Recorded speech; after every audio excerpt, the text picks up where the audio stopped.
स्वागत है आप सबका आपके चैनल ऑनलाइन एग्ज़ाम सेंटर में।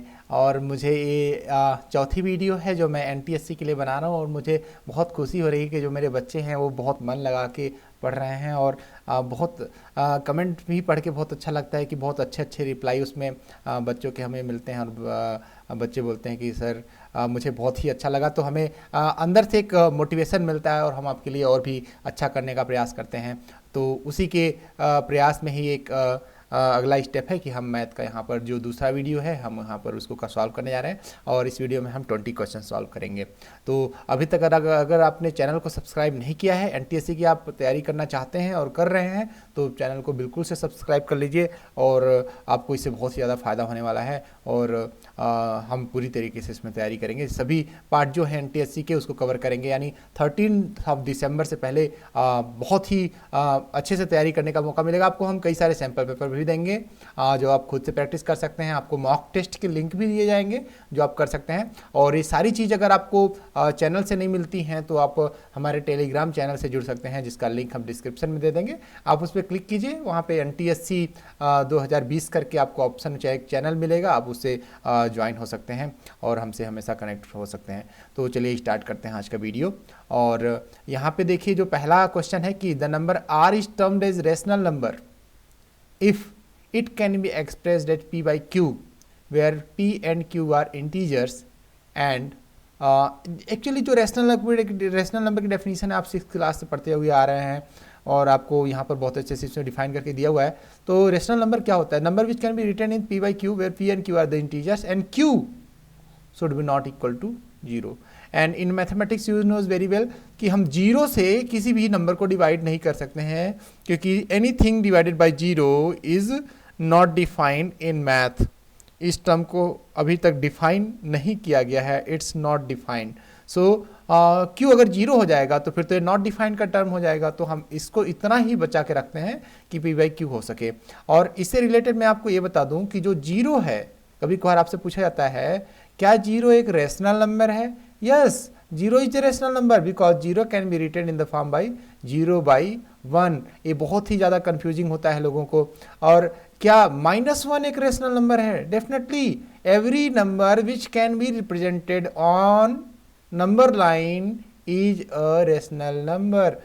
जो भी हम नंबर लाइन पे जिसको हम रिप्रेजेंट करते हैं वो रेशनल नंबर्स होते हैं हमारे। और कभी कभार हम इसमें इरेशनल नंबर भी रिप्रेजेंट किए जा सकते हैं। मतलब जितने भी रेशनल नंबर होते हैं they all can be represented on a number line. और नंबर लाइन पे इरेशनल नंबर भी रिप्रेजेंट किए जा सकते हैं। तो हम इंटीजर किसको बोलते हैं? इंटीजर हम बोलते हैं इस तरीके के जो नंबर होते हैं, इट में बी अदर निगेटिव, इट में B other positive including zero also. तो ऐसे नंबर को इंटीजर बोलते हैं। तो -1 क्या है? -1 को भी हम -1/1 लिख सकते हैं, क्योंकि किसी भी नंबर को हम 1 से डिवाइड कर सकते हैं। तो आपको ये ध्यान रखना है। और जो मेन इंपॉर्टेंट क्वेश्चन है कि क्या जीरो रेशनल नंबर है, तो zero is also a rational number. So इस बात को आपको ध्यान रखना है। नेक्स्ट क्वेश्चन है जीरो ऑफ द पॉलिनोमियल। और एक पॉलिनोमियल दिया गया आपका, इसका जीरो पूछा हुआ है। जीरो का मतलब क्या होता है? जीरो का मतलब होता है एक्स की वो वैल्यू जिसको यहाँ पर रखने पर पूरा का पूरा टर्म जीरो हो जाए, उसको इसका जीरो बोलते हैं। यानी सीधी भाषा में वो जीरो नहीं होता है, वो हीरो होता है। ये क्या है? प्रॉब्लम। ये है क्या? प्रॉब्लम। और प्रॉब्लम को खत्म करने के लिए, यानी एक तरीके से हम बोले तो विलेन, ठीक है, ये है विलेन। Problem is villain. और विलेन को कौन खत्म करेगा? हीरो। हीरो मतलब जीरो। तो हम इसको फाइंड आउट कैसे करते हैं? वैसे तो देखिए आप ऑप्शन पुट करके भी यहाँ पर फटाफट फाइंड कर सकते हैं कि एक्स की कौन सी वैल्यू रखें कि जीरो हो जाए। तो आपको यहाँ से डायरेक्ट समझ में आ जाएगा कि हम ए को रखें यहाँ पर एक्स की वैल्यू, तो हमारा -1 + 1 जीरो हो जाएगा। बट हम इसको इस तरीके से अगर निकालने गए तो थोड़ा टाइम लगेगा। तो हम इसको कैसे निकालेंगे? 2x + 1 और इसको हम रखेंगे इक्वल टू 0, क्योंकि हमें x की वैल्यू फाइंड करनी है जो इसको जीरो कर दे। तो हमने जीरो पहले से ही कर दिया और हम इसको सॉल्व करके पता कर लेंगे। तो 1 उधर जाएगा तो -1 हो जाएगा और 2x = -1 होगा और x की वैल्यू हम निकालेंगे तो -1/2 होगा। तो बहुत ही सिंपल क्वेश्चन है। नेक्स्ट क्वेश्चन है number of straight lines passing through the point. यानी एक पॉइंट, ये जो 1, 2 दिया हुआ है, एक सिर्फ सिंगल पॉइंट है और सिंगल पॉइंट से infinite number of lines pass हो सकती हैं। ये तो जितना मेरा पेन चल रहा है उतना आपको दिख रहा है अगर मेरा पेन और पतला चलता तो शायद और भी कई सारी लाइन इसमें हम बना सकते थे। इसका मतलब infinite number of lines can pass through a point, so answer will be infinite. कितनी स्ट्रेट लाइन पास हो सकती है, तो इनफाइनाइट स्ट्रेट लाइन पास हो सकती है एक पॉइंट से। और अगर आपसे पूछता है 2 पॉइंट से कितनी स्ट्रेट लाइन पास हो सकती हैं, तो 2 पॉइंट से सिर्फ और सिर्फ एक ही स्ट्रेट लाइन पास हो सकती है। अगर दोनों पॉइंट सेम इस प्लेस पे नहीं है, अलग अलग प्लेस पे हैं, तो उनसे सिर्फ सिंगल यानी सिर्फ से सिर्फ एक ही लाइन उससे पास हो सकती है, उससे एक से ज़्यादा लाइन बिल्कुल भी नहीं पास हो सकती। नेक्स्ट क्वेश्चन है shape made by the bisector of angles of parallelogram is. ये क्वेश्चन मेरे जो 9th क्लास के बच्चे हैं वो भी कंफ्यूज हो जाते हैं, तो उनको मैंने एक ट्रिक बताई है कि आपको क्या करना है। सबसे टिपिकल जो पैरेललोग्राम है वो आपको बनाना है। तो चलिए हम कुछ ऐसा ही करने का कोशिश करते हैं। हमने एक बहुत ही लंबा इस तरीके का पैरेललोग्राम लिया, लगभग आप थोड़ा सा पैरेललोग्राम टाइप का शेप आपका इस तरीके से होना चाहिए। लाइंस, पैरेललोग्राम की प्रॉपर्टी क्या होती है, अपोजिट साइड्स जो होती हैं वो दोनों एक दूसरे के पैरेलल होती हैं और लेंथ में इक्वल भी होती हैं। तो opposite sides are parallel and equal in length. अब यहाँ पे हम एंगल बाइसेक्टर बना रहे हैं, तो इसका एंगल बाइसेक्टर कुछ समथिंग इस तरीके से यहाँ पे बनेगा। और अगर हम इस एंगल बाइसेक्टर की बात करें तो ये एंगल बाइसेक्टर कुछ इस तरीके से यहाँ पे बनेगा। और अगर हम इसकी बात करें तो इसका एंगल बाइसेक्टर कुछ यहाँ पे शायद हमने ठीक से नहीं बनाया, इसलिए हमारा डायग्राम प्रॉपर नहीं बन रहा है। बट आपको इतना भी लंबा नहीं, बट आपको क्या करना है, थोड़ा सा इसका ट्राई करना है। सॉरी, ये डायग्राम थोड़ा बहुत ही एनोमलस हो गया, इसको चलिए यहाँ से हटाते हैं। आपका इसमें तो क्या है कि एंगल बाइसेक्टर हम प्रॉपर तरीके से नहीं बना पा रहे हैं, इसलिए थोड़ी सी मिस्टेक हो रही है। आपको मैं फिर से बना के बताता हूँ। ठीक है, तो हमने लिया इस तरीके से, हाँ, एक पैरेललोग्राम इस तरीके से लिया, थोड़ा बड़ा ले लिया हल्का सा, ठीक है, और हमने इसको इस तरीके से बनाया। और आपको क्या करना है, इनको जॉइंट करना है।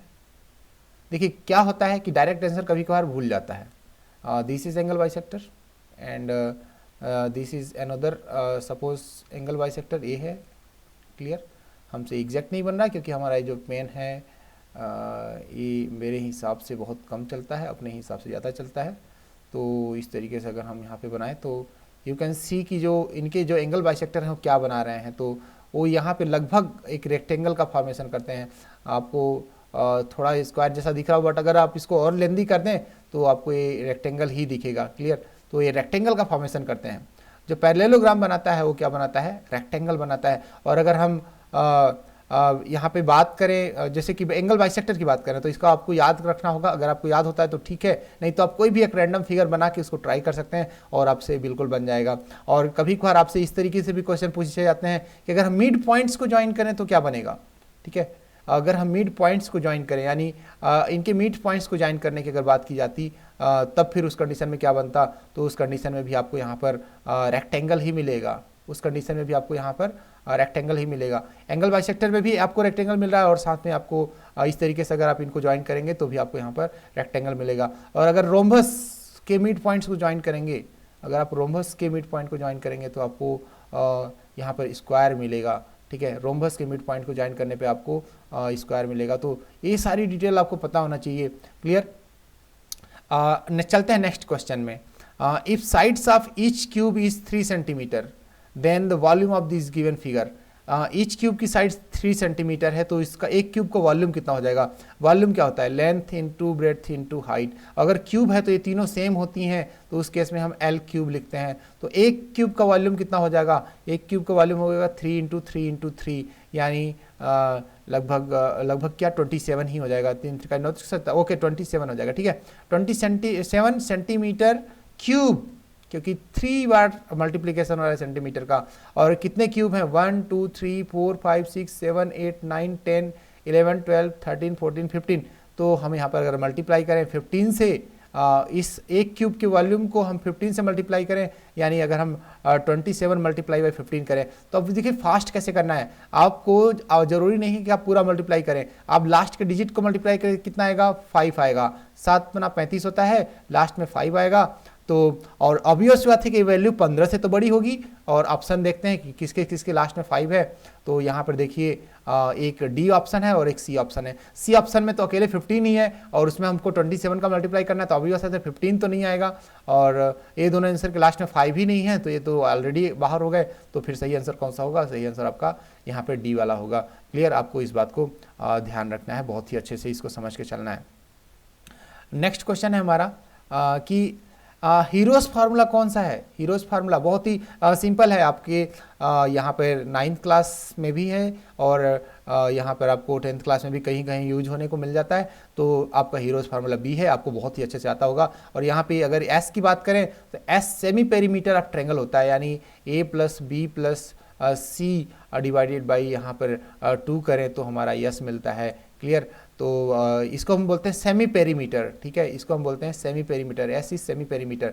पेरीमीटर क्या होता है? कंप्लीट जो साइड्स हैं उनका सम हम पेरीमीटर बोलते हैं और उसको डिवाइड कर दें 2 से तो उसको हम सेमी मतलब आधा पेरीमीटर बोलते हैं। तो आपको कंफ्यूज नहीं होना है। और यहाँ पे ये जो फार्मूला ए है ये भी सही है, बट यहाँ पे हीरोज फार्मूला नहीं है। हीरोज फार्मूला में यहाँ पर आपको क्या करना है, सिर्फ 3 साइड्स अगर दी हो तो आप हीरोज फार्मूला से आसानी से एरिया निकाल सकते हैं किसी भी ट्रायंगल का, अगर उसकी 3 साइड दी गई हो। कौन? ए, बी और सी। तीनों साइड्स की अगर वैल्यू पता हो तो हीरोज फार्मूला लगा के आप उसको एग्जैक्टली पूरा एरिया फाइंड कर सकते हैं। नेक्स्ट क्वेश्चन है, if the number of observation N is even then the median is. अगर जो नंबर ऑफ ऑब्जर्वेशन इवन है तो उस कंडीशन में मीडियन क्या होगा? मीडियन क्या होता है? जब हम डाटा को एक यूनिफॉर्म वे में अरेंज करते हैं और उसके अरेंज करने के बाद हम फिर उसमें देखते हैं कि अगर ऑड नंबर है तो सबसे बीच वाला नंबर हो जाता है और अगर इवन नंबर है तो 2 नंबर ले लेते हैं। मैं जस्ट एक एग्जांपल समझाता हूं कि क्या मीडियन होता है। मान लीजिए सपोज कोई एक रैंडम डेटा दिया हुआ है 1 2 3 7 5 6 2 और इसमें कितने नंबर है? 7 नंबर है। तो हम इसको सबसे पहले क्या करेंगे, एक प्रॉपर फैशन में अरेंज करेंगे 1 2 2 3 5 6 7। ठीक है, इसकी को हमने अरेंज किया। इसमें कितने काउंटिंग थी? 7 थी और इसमें भी कितनी काउंटिंग है? 7 है। अब इस डेटा में जो सबसे सेंटर में आएगा, ऑड है तो सिर्फ एक सेंटर होगा और इवन है तो 2 नंबर आपको सेंटर में मिलेंगे क्योंकि सिंगल सेंटर में नहीं मिलेगा और ये वाला ऑड का केस है।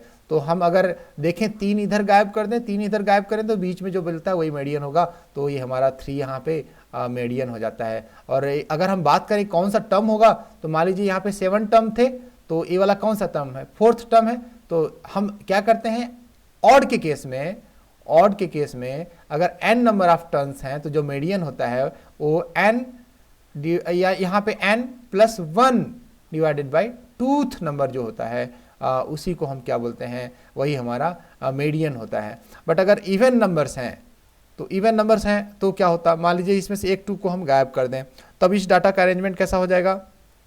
तब हो जाएगा 1 2 3 5 6 7। तो इसमें देखिए 6 टर्म्स हैं, इवन है। तो इस कंडीशन में अगर हम 2 इधर गायब करते हैं, 2 इधर गायब करते हैं तो बीच में 2 बच जाते हैं। तो इन्हीं दोनों का जो एवरेज होगा यानी 3 + 5 डिवाइडेड बाई 2 ही इसका मीडियन होगा। तो कितना होगा यहाँ पर? 4। इसका मीडियन 4 आ जाएगा। तो हम क्या करते हैं, मीन लेते हैं। किसका मीन लेते हैं? यहाँ पर n/2 नंबर, मतलब इवन है तो n/2th नंबर और साथ में n+1 divided by 2th number. इन दोनों का हम अगर बात करें यहाँ पर हम जो का एक मिनट, यहाँ पे हम क्या करते हैं n/2 + 1th नंबर, मतलब n/2th नंबर कौन सा हो जाएगा? जस्ट उसका आधा, यानी 6 है तो 3rd, और हम n/2 + 1, यहाँ पे +1 ऊपर नहीं होगा, +1 बगल में होगा और इस नंबर का हम मीन लेते हैं, यानी यहाँ पर सी ऑप्शन सही होगा। तो इस चीज़ को आपको ध्यान में रखना है। और प्रैक्टिकली अगर आपको याद है तो आपको यहाँ पे फार्मूला भी याद होगा। जैसे मैंने आपको 1 2 3 5 6 यहाँ पे इस तरीके से मैंने आपको एग्जांपल देकर समझाया, तो आपको ये प्रोसेस याद रखनी है। ठीक है, फार्मूला तो आपको याद ही हो जाएगा। नेक्स्ट क्वेश्चन है, product of any 3 consecutive even number is divisible by. एक क्वेश्चन थोड़ा क्लियर नहीं है, बट अगर ऐसा कुछ होता भी है तो हम सबसे सिंपलेस्ट नंबर लेंगे 2 4 6। एक कंसेक्यूटिव इवन नंबर है, कंसेक्यूटिव इवन नंबर है, मतलब एक के बाद एक अगर हम बात करें तो यहाँ पे 2 4 6, तो इनका minimum product of any 3 consecutive even number is divisible by. तो अगर हम यहाँ पे प्रोडक्ट निकालते हैं तो यहाँ पे आंसर 2 भी होगा, 4 भी होगा, और इस तरीके से जो हमारा आंसर है वो यहाँ पर गलत हो जाएगा। तो यहाँ पर सभी ऑप्शन पॉसिबल है, इसलिए क्वेश्चन एक्चुअली कैंसिल कर दिया गया था और इसमें सबको ग्रेस मार्क दिया गया था, ठीक है। और बट अगर आपको इसमें गलत आंसर भी देना होता तो आप इसमें से कौन सा सेलेक्ट करते, तो आपको 2 तो सेलेक्ट करना बनता ही था, ठीक है। एक्चुअली वो प्रॉपर क्वेश्चन नहीं है। नेक्स्ट क्वेश्चन है, इंडियन मैथमेटिशियन वराहमिहिर ने कौन सी किताब लिखी थी, तो वराहमिहिर ने पंच सिद्धांतिका की किताब लिखी थी, तो ये आपको याद रखना होगा। नेक्स्ट क्वेश्चन है कि remainder on dividing this polynomial, यहाँ पे एक्चुअली 3x² है, यहाँ पे x³ है, ये 3x है और यहाँ पे 5 है, और यहाँ पे इस तरीके से आपको x-1 यहाँ पे -x² दिख रहा है, तो आपको क्या करना है, आपको और कोई तरीका नहीं है, आपको यहाँ पे डिवाइड ही करना होगा। तो चलिए कोशिश करते हैं डिवाइड करने की, किस तरीके से डिवाइड करते हैं। तो सबसे पहले जो टर्म आएगा हमारा -x³ आएगा, जिसकी पावर बहुत ज़्यादा होती है, तो हमने -x³ लिख लिया। जो दूसरा टर्म आएगा वो +3x² आएगा, हमने 3x² लिख लिया। और जो तीसरा टर्म है -3x हमने लिख लिया, और फिर हमने +5 किया, और हम इसको अब करने जा रहे हैं डिवाइड। किससे डिवाइड करेंगे, यहाँ पे जो टर्म है इसको भी हम उसी तरीके से अरेंज करेंगे, -x² प्लस x और -1। तो सबसे पहले हम क्या करते हैं, फर्स्ट टर्म को डिवाइड करते हैं, किससे, इसके फर्स्ट टर्म से, यानी इसके फर्स्ट टर्म को इसके फर्स्ट टर्म से डिवाइड करेंगे। तो हम अगर डिवाइड करते हैं -x³ को -x² से, तो हमें माइनस माइनस तो कट जाना है, और हमें मिलेगा सिर्फ और सिर्फ यहाँ पे x, हमें कितना मिलेगा, यहाँ पर सिर्फ x मिलेगा, ठीक है। हमसे रिमाइंडर पूछा गया है, तो हम यहाँ पे क्या करेंगे, इसको यहाँ पे x लाएंगे, और डिवीजन मेथड ही अब यहाँ पे आपको लगाना होगा, और इसके अलावा भी और कई मेथड है, बट वो थोड़ा लेंदी हो जाएंगी, ठीक है। यहाँ पे x आया, अब क्या करेंगे, इस x का पूरे में मल्टीप्लाई करेंगे। हमने पे क्या किया, पहले चेक किया कि कितनी बार डिवीजन जाएगा, तो हमने चेक कर लिया। अब हम इसको पूरा मल्टीप्लाई करेंगे तो कितना हो जाएगा, सॉरी यहाँ पे कितना था, -x³ और ये था हमारा -x²। ओके, सो यहाँ पे हमारा हो जाएगा x³ को हमने x² से डिवाइड किया, तो हमारा x आया। अब मल्टीप्लाई करते थे, कितना -x³ और सेकंड नंबर से मल्टीप्लाई होगा तो +x², और थर्ड टर्म से मल्टीप्लाई होगा तो -x हो जाएगा, ठीक है। अब हम क्या करेंगे, माइनस में हम इसको सब्सट्रैक्ट करते हैं, यहाँ पे माइनस का साइन आएगा, और माइनस का साइन सभी साइन को चेंज करता है, ये प्लस हो जाएगा और ये माइनस हो जाएगा और ये प्लस हो जाएगा। तो यहाँ नीचे क्या बचेगा, ये दोनों तो कैंसिल आउट हो जाएंगे क्योंकि प्लस माइनस अपोजिट साइन है, और यहाँ बचेगा 2x², और यहाँ की अगर बात करें तो -2x बचेगा, और यहाँ पे नीचे 5 भी आ जाएगा, कुछ इस तरीके से। और फिर हम फर्दर डिवाइड करेंगे, यहाँ पे 2x² को -x² से डिवाइड करेंगे, 2x² को डिवाइड करेंगे इस वाले टर्म से, यानी -x² से, तो हमारा यहाँ पर बचेगा -2, तो हमारा यहाँ हो जाएगा -2। और अब हम जो जिस टर्म से मल्टीप्लाई करेंगे वो -2 होगा, और यहाँ पे आएगा +2x² आ जाएगा। हम -2 को मल्टीप्लाई करेंगे, सिर्फ -2 को मल्टीप्लाई करेंगे इस पूरे टर्म के साथ, तो यहाँ पे +2x² आ जाएगा, और यहाँ पे -2x आ जाएगा। और यहाँ की बात करें तो प्लस का 3 आ जाएगा, एक्चुअली सॉरी प्लस का 2 आ जाएगा, प्लस का 2 आ जाएगा, 2 1 2 होगा। अब हम इसको क्या करेंगे, माइनस करेंगे, माइनस करते ही इसका साइन चेंज होगा, तो ये प्लस का साइन माइनस हो जाएगा, माइनस का साइन प्लस हो जाएगा, और ये जो प्लस का साइन है वो माइनस हो जाएगा। और जब आप इसको सॉल्व करेंगे तो ये कट जाएगा, ये भी कट जाएगा, और बचेगा जो रिमाइंडर वो 3 होगा। तो इसको करने में आपको बहुत ज़्यादा समय नहीं लगेगा, आप फटाफट कर लेंगे, बट आपको प्रैक्टिस थोड़ी सी करनी होगी। यहाँ पे रिमाइंडर जो होगा वो आपका 3 आएगा, ठीक है। तो बहुत ही आसान क्वेश्चन है, बट आपको इसमें से बस एक बात का ध्यान रखना है कि कहीं आप इसमें बहुत ज़्यादा परेशान ना हो, तो उस बात का आपको ध्यान रखना, प्रैक्टिस इसमें बहुत ज़्यादा करनी है। ये पॉलिनोमियल का क्वेश्चन है, और इन क्वेश्चंस में बहुत ज़्यादा गलती करते हैं बच्चे, बट अगर प्रैक्टिस अच्छी हो तो गलती के चांसेस बहुत कम होते हैं, और प्रैक्टिस ही अच्छी हो और बच्चे हमारे गलती ना करें, और इसीलिए हम यहाँ पर उनको प्रैक्टिस करने के लिए सारी वीडियोस अवेलेबल करवा रहे हैं। और वीडियो अगर अच्छी लगे तो लाइक ज़रूर कर दीजिएगा, इससे हमें और भी अच्छा मोटिवेशन मिलता है। अगला क्वेश्चन है हमारा कि एक रेशनल नंबर है, वो it become 1/3 on subtracting 1 from its numerator से 1 सब्सट्रैक्ट करें। तो अगर हम मान लेते हैं फ्रैक्शन हमारा x/y है, तो न्यूमरेटर से अगर 1 सब्सट्रैक्ट करें तो जो फंक्शन है वो हमारा हो जाता है 1/3 and from its numerator, and it become 1/4 when 8 is added to the denominator, यानी अगर डिनोमिनेटर में 8 ऐड कर दें तो फ्रैक्शन हमारा 1/4 हो जाता है। क्या करना, आपको दो इक्वेशन बनानी है, दोनों को सॉल्व करना है। तो यहाँ पे क्या इक्वेशन बनेगा, 3x minus 3 equal to Y, यानी 3x minus Y equal to 3। और यहाँ पे क्या इक्वेशन बनेगा, 4x क्रॉस मल्टीप्लाई कर देंगे तो ये हो जाएगा y प्लस 8, यानी 4x minus Y equal to 8। ठीक है, तो एक काम करते हैं, इक्वेशन सेकंड है और इक्वेशन हमारी फर्स्ट है, और इसके नीचे लिख लेते हैं 3x माइनस वाई और इक्वल टू 3। इसमें इसको घटा देते हैं, माइनस कर देते हैं, तो ये साइन चेंज हो जाएगा इसका, प्लस का माइनस, सॉरी प्लस है तो माइनस हो जाएगा, और ये माइनस है तो यहाँ पे प्लस हो जाएगा, और ये माइनस हो जाएगा, प्लस है तो चलिए ठीक है। क्या होगा यहाँ पे, x इक्वल टू 5, ये तो डायरेक्ट आंसर आ गया, x इक्वल टू 5। और आगे हमको चेक करने की भी आवश्यकता नहीं है, हमारा x आ गया 5, तो हमारा पहला आंसर यहाँ पे सही है। आप सेकेंड ऑप्शन में निकाल सकते हैं, 5 किसी भी इक्वेशन में रख लेंगे तो आपको वैल्यूज मिल जाएगी। चलिए हम इसी में रख लेते हैं, तो x की वैल्यू 5 रखने पे कितना हो जाएगा यहाँ पे 15, और माइनस वाई इक्वल टू 3, तो यहाँ पे y इक्वल टू कितना आ गया 12। आपका आंसर वेरीफाइड भी हो जाएगा, तो 5/12 इसका सही आंसर होगा। नेक्स्ट क्वेश्चन है, how many numbers of 2 digits are divisible by 3? 2 digit के कितने नंबर 3 से डिविजिबल होंगे? तो सबसे पहला जो नंबर है जो 3 से डिविजिबल होगा वो होगा 12, और जो सबसे आखिरी डिजिट जो होगा 2 डिजिट का जो डिविजिबल होगा 3 से होगा 99। ये हमने प्रीवियस वीडियो में इस क्वेश्चन को किया है, और इसका कॉमन डिफरेंस कितना हो जाएगा 3, क्योंकि अगला जो नंबर होगा वो कितना होगा 15, तो कॉमन डिफरेंस आ गया 3, और जो स्टार्टिंग नंबर है वो कितना हो गया 12, और लास्ट नंबर भी आपको पता है वो कितना है 99। तो यहाँ से आप पता कर सकते हैं 99 equal to 12 plus n-1 into D, n-1 into D, D हमको पता है 3। तो यहाँ से अब आप जब इसमें सॉल्व करेंगे इसको तो आपको यहाँ से एग्जैक्ट वैल्यू मिल जाएगी, और जब आप सॉल्व करेंगे तो यहाँ पे जो एक वैल्यू निकल के आएगी वो आएगी 30, यानी टोटल 30 ऐसे नंबर होते हैं जो 3 से एग्जैक्टली डिविजिबल हो जाते हैं। नेक्स्ट क्वेश्चन है, coordinate of a point on Y axis, coordinate of a point on Y axis which is equidistant from the points this and this.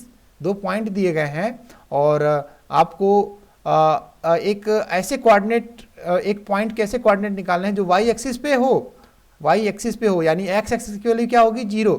ऐसा कोई भी पॉइंट जो एग्जैक्टली वाई एक्सिस पे लाई करता हो उसका एक्स एक्सिस जो होता है उसकी जो वैल्यू होती है वो हमेशा 0 होती है। तो एक्स एक्सिस की वैल्यू 0 किस में है, बी और डी में। तो ए ऑप्शन तो पहले ही क्लियर हो गया, सी ऑप्शन भी क्लियर हो गया, यहाँ पे नहीं होगा। तो बस ये दो ऑप्शन, अब इन दोनों ऑप्शन में कंपटीशन है, चेक करते हैं। तो मान लेते हैं वो बीच का इनका जो पॉइंट है जो जिनसे इक्वी डिस्टेंट है वो पॉइंट है एक्स कमा वाई। तो यहाँ पे डिस्टेंस फार्मूला आप लगा सकते हैं, तो कितना हो जाएगा, एक्स की वैल्यू तो 0 है क्योंकि एक्स की वैल्यू ऑलरेडी 0 है, क्योंकि पॉइंट कहाँ पे, वाई एक्सिस पे है। ये बात ध्यान रखना, यही चीज़ आपको हेल्प करेगी। और x की वैल्यू 0 है तो क्या हो जाएगा, हम यहाँ पे डिस्टेंस फार्मूला लगाते हैं x2 माइनस x1, तो 6 माइनस 0, 6 माइनस 0 का स्क्वायर प्लस 5 माइनस वाई का स्क्वायर इज इक्वल टू यहाँ पे -4 माइनस 0 का स्क्वायर और प्लस 3 माइनस वाई का स्क्वायर। और जब हम इसको सॉल्व करेंगे तो यहाँ पे हो जाएगा 36 प्लस 5 माइनस वाई का स्क्वायर और इक्वल टू यहाँ पे अगर हम सॉल्व करेंगे तो 16 और प्लस 3 माइनस वाई का स्क्वायर। ठीक है, तो अब यहाँ पे आप एक चीज़ चेक कर सकते हैं कि क्या y की वैल्यू 0 रखने पे काम बन रहा है, क्या y की वैल्यू 0 रखने पर ये काम बन रहा है, तो बिल्कुल नहीं। तो इस तरीके से डी ऑप्शन भी यहाँ पे गलत हो जाता है, तो बी ऑप्शन सही हो जाता है। तो कभी कभार लास्ट तक आपको जाने की जरूरत नहीं है, और अगर आप इसको एक्सपांड करते भी हैं तो दोनों साइड वाई स्क्वायर कट जाएगा और जो भी इक्वेशन बनेगा आपका वो लीनियर इक्वेशन बन जाएगा और आप उसको फिर एग्जैक्टली आसानी से सॉल्व कर सकते हैं, क्योंकि यहाँ पे एक ही वेरिएबल है तो आपका लीनियर इक्वेशन बन जाएगा। सिंगल वेरिएबल बनेगा, क्वाड्रेटिक इक्वेशन नहीं बनेगा क्योंकि वाई वाई कट जाएंगे। तो आप इसको फर्दर भी सॉल्व कर सकते हैं। यहाँ से भी आप आंसर, जो दो ऑप्शन थे इन्हीं में दोनों में कंपटीशन था, y की वैल्यू अगर आप 0 रखते हैं तो ये दोनों इक्वेशन दोनों साइड LHS जो है वो RHS के बराबर होना चाहिए।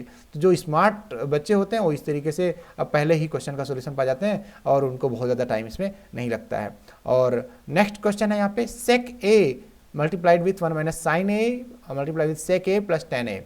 तो आप अगर इस क्वेश्चन को ट्राई कर रहे हैं तो वीडियो को थोड़ी देर के लिए पॉज कर लीजिए और फिर उसके बाद ट्राई कीजिए, तो आप बहुत ही जल्दी इसको प्रयास कर सकते हैं। वैसे भी आपको सिर्फ 1 मिनट है, तो आपको मुश्किल से 20 मिनट्स लगने चाहिए सॉल्व करने में।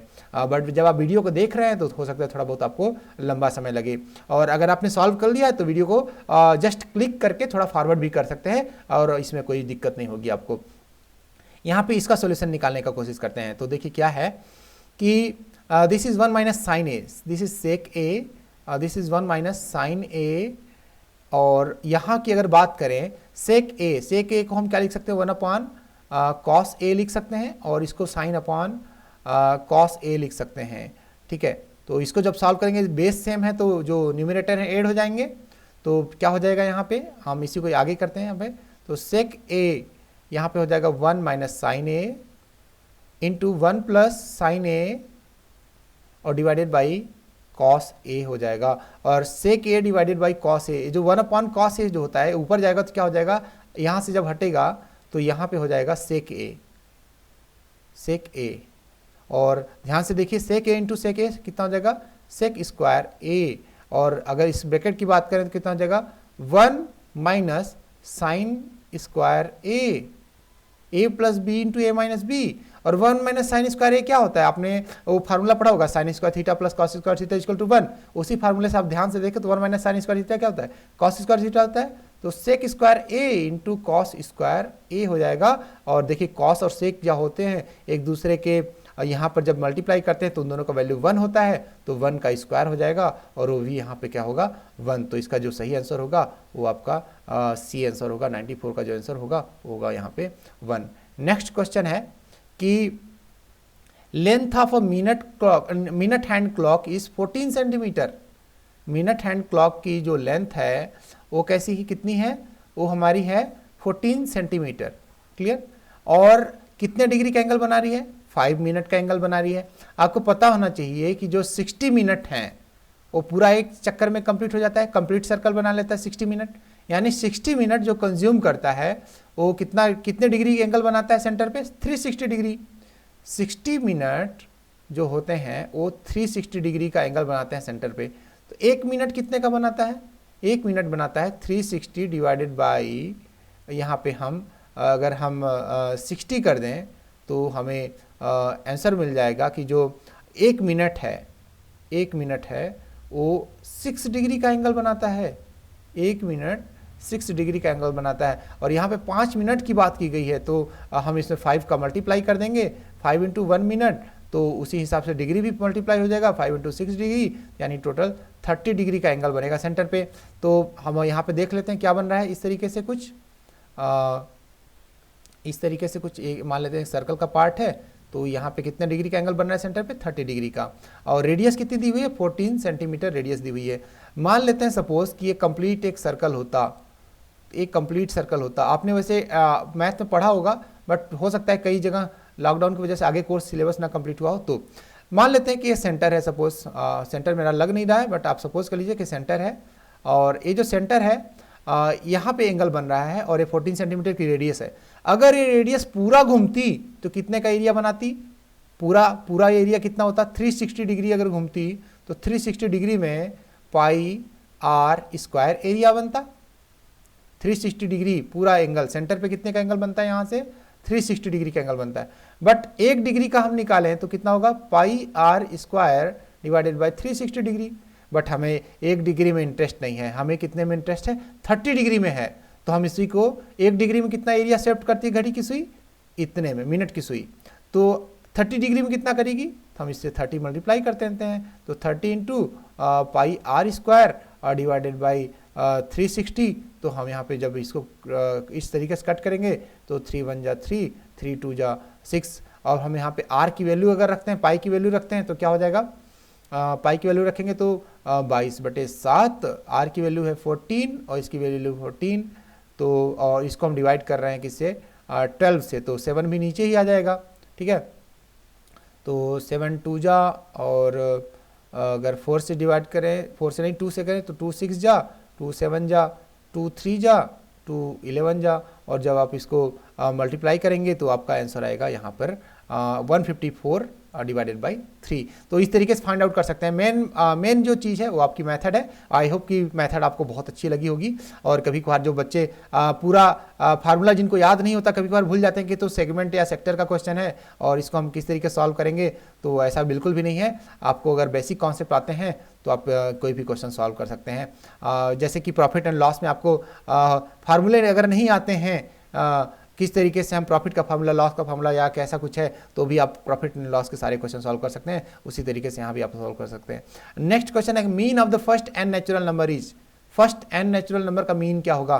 तो आप जब इसको फाइंड आउट करेंगे, वैसे तो आपको डेफिनेशन पता होनी चाहिए कि sum of first N natural number कितना होता है, और बहुत सारे लोगों को याद भी होता है n into N plus one divided by 2। ये mean actually sum of the total n number होता है। और जब हम मीन निकालते हैं तो उसको n नंबर से डिवाइड करेंगे, यानी इसको हम डिवाइड करेंगे किससे? n से डिवाइड करेंगे तो ये दोनों कट जाएगा। इसका सही आंसर आएगा n plus one divided by 2। ये तो हो गया फास्ट मेथड जो स्मार्ट बच्चे करते हैं। और अगर आपको नहीं आता है तो आप कैसे करेंगे? तो आप n नेचुरल नंबर बनाएंगे 1 2 3 4 अप टू n। यहाँ पे सम का फार्मूला आप लिखेंगे तो क्या हो जाएगा? n डिवाइडेड बाई 2, यहाँ पे ब्रैकेट में a प्लस एल आपको पता होगा Sn इक्वल टू क्या होता है? n by 2 a plus L. a क्या है? 1, l क्या है? n। तो टोटल कितना हो गया? n into N plus one divided by 2, this is Sn। और Sn को हम डिवाइड करते हैं n से तो हमें मिल जाएगा mean, and this is again equal to n plus one divided by 2। तो कई तरीके हैं, आपको आंसर सही मार के ही आना है, ठीक है? तभी तो इसमें सिलेक्शन होना है, ठीक है? और हम यहाँ पे नेक्स्ट क्वेश्चन पे चलते हैं। ए बॉक्स कंटेन, थोड़ा स्लाइड करते हैं, okay. A box contain 3 blue 2 white 4 red marbles. A marble is drawn randomly, probability of getting a white marble is. तो पॉसिबिलिटी हमारे फेवर में कितने आउटकम है? 2। और टोटल आउटकम्स कितने हो सकते हैं, कितने मार्बल निकलने के चांसेस हैं, कितने अलग अलग टाइप के हैं? 4 + 2 + 3 यानी टोटल 9। तो व्हाइट मार्बल के निकलने की प्रोबेबिलिटी कितनी हो जाएगी? 2/9। Very very easy question. अगर हम यहीं पे ब्लू मार्बल की पूछते तो 3/9, अगर हम रेड मार्बल की पूछते तो 4/9, अगर हम ए पूछते कि व्हाइट मार्बल के ना निकलने की प्रोबेबिलिटी कितनी है, निकलने की तो 2/9 है, ना निकलने की कितनी है? ना निकलने की 1 - 2/9 यानी 7/9। इस तरीके से हम निकालते हैं। तो आपको बहुत ही सिंपल क्वेश्चन पूछेगा, आपको इतना घुमाएगा नहीं, बट आपको इसके लिए रेडी रहना होगा। नेक्स्ट क्वेश्चन है choose the false statement from the following. आपको गलत स्टेटमेंट सेलेक्ट करना है। All equilateral triangles are isosceles triangle. Sure, ये तो बिल्कुल सही है। इक्विलेटरल ट्रायंगल की सभी साइड बराबर होती हैं, और आइसोसेलेस के लिए तो बस 2 साइड्स के बराबर होने की रिक्वायरमेंट होती है। तो यहाँ पे तो सभी बराबर हैं, तो इससे इक्विलेटरल ट्रायंगल को कोई दिक्कत नहीं है आइसोसेलेस होने में, ठीक है? सम रेशनल नंबर्स आर इंटीजर्स। कुछ रेशनल नंबर्स होते हैं, वो क्या होते हैं? इंटीजर होते हैं। बिल्कुल, कुछ रेशनल नंबर इंटीजर होते ही हैं, बिल्कुल होते हैं। कैसे? इनफैक्ट अगर हम बात करें कि 2 इज आल्सो, अभी हमने बात किया था कि 2 इंटीजर भी है और 2 रेशनल नंबर भी है। 0 is also an integer and it is also a rational number. और नेक्स्ट क्वेश्चन में आते हैं।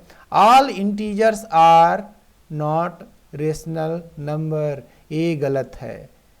ऑल इंटीजर्स आर, नॉट अगर काट दिया जाए तो स्टेटमेंट सही होगा, बट नॉट को हम इस तरीके से अपने इच्छा से नहीं काट सकते, इसलिए स्टेटमेंट गलत है।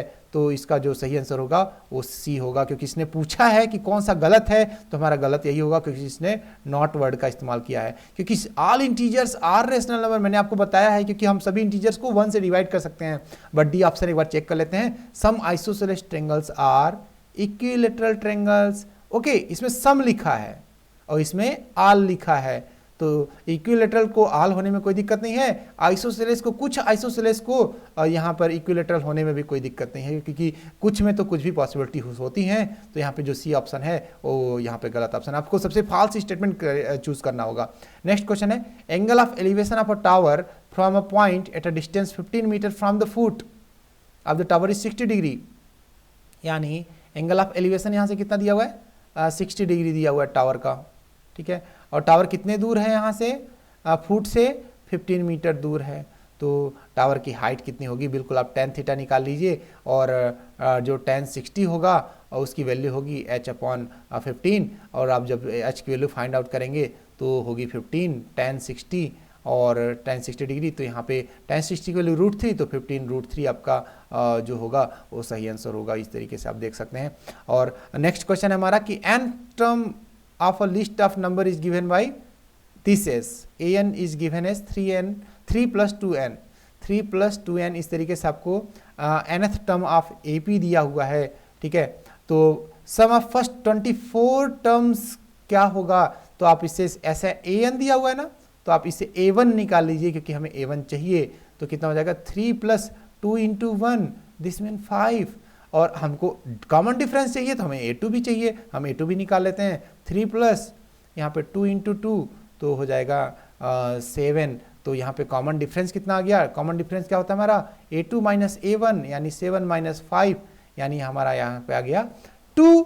अब हमें a1 पता है, हमें d पता है, हमें कौन सा टर्म निकालना है ये भी पता है, तो हम यहाँ पे फार्मूला लगा लेंगे कौन सा a24 = यहाँ पे हो जाएगा a की वैल्यू कितनी है, a1 की वैल्यू 5 प्लस n - 1 n 24 है तो 24 - 1 करेंगे 24 - 1 और कॉमन डिफरेंस कितना है हमारा कॉमन डिफरेंस है हमारा 2। तो हम इसको सॉल्व कर लेंगे तो 5 + 24 इंटू 2 करेंगे 24 में तो -1 हुआ है तो हम यहाँ पे 23 करेंगे 23 × 2। तो अब देखिए यहाँ पर आप इसको जब आप सॉल्व करेंगे तो आपको यहाँ पर सही आंसर मिल जाएगा और इसका जो सही आंसर होगा वो 672 आंसर आएगा। और आई होप कि आपको इसका जो सॉल्यूशन होगा ये सारी चीज़ें आपको बहुत ही अच्छी लगी होंगी और आप इसको बहुत अच्छे से इसको सॉल्व कर सकते होंगे, ठीक है। तो एक मिनट हम इसका आंसर चेक कर लेते हैं कितना होगा। इसका हो जाएगा 3 × 2 = 6 और 2 × 2 = 4। इसका आंसर तो नहीं है एक्चुअली, यहाँ पे 2 की पावर n दिया हुआ था क्या, हमें क्वेश्चन को चेक करना होगा। इस हिसाब से आपका 672 आंसर नहीं आएगा, ठीक है।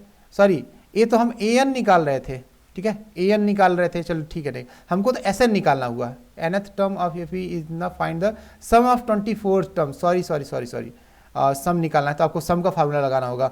It's bigger mistake. हमने यहाँ पे क्या करना है SN का फार्मूला लगाना है आपको n/2 और यहाँ पे 2a + n - 1 × d लगाना है। आप इसको लगा के आप इसको सॉल्यूशन ला सकते हैं। मेरे दिमाग से an का बैठा हुआ था, तो अगर आपसे an पूछता यानी 24th टर्म पूछता तो आप इस तरीके से निकालते और आपसे सम पूछा हुआ है तो आप इस तरीके से निकालेंगे तो आपका यहाँ पे 672 आएगा। एक्चुअली मैंने पहले इसको सॉल्व किया था तो मुझे वो याद था और मैंने आंसर को बता दिया, ठीक है। आई होप कि आपको ये वीडियो पसंद आया होगा और आपको ये वीडियो अच्छा लगा होगा और आपको जो हमने इसमें सॉल्व किए क्वेश्चन वो भी आपको बहुत पसंद आए होंगे और भी हम आपके लिए कई सारी स्टडी मटेरियल लेके आएंगे और उसके लिए बेहतर होगा कि आप हमारे साथ जुड़े रहें और वीडियो को अपने दोस्तों के साथ जरूर शेयर करें और वीडियो को लाइक कर दें। और आपको कोई भी समस्या आती है तो अपने बड़े भाई जैसे अपने टीचर को अपना ही टीचर समझिए, अपना बड़ा भाई समझिए और कमेंट में हमें लिख के भेजिए, हम आपका जरूर रिप्लाई करेंगे और हमें आपके कमेंट का इंतजार रहेगा। वीडियो देखने के लिए बहुत बहुत धन्यवाद। Thank you so much for watching this video.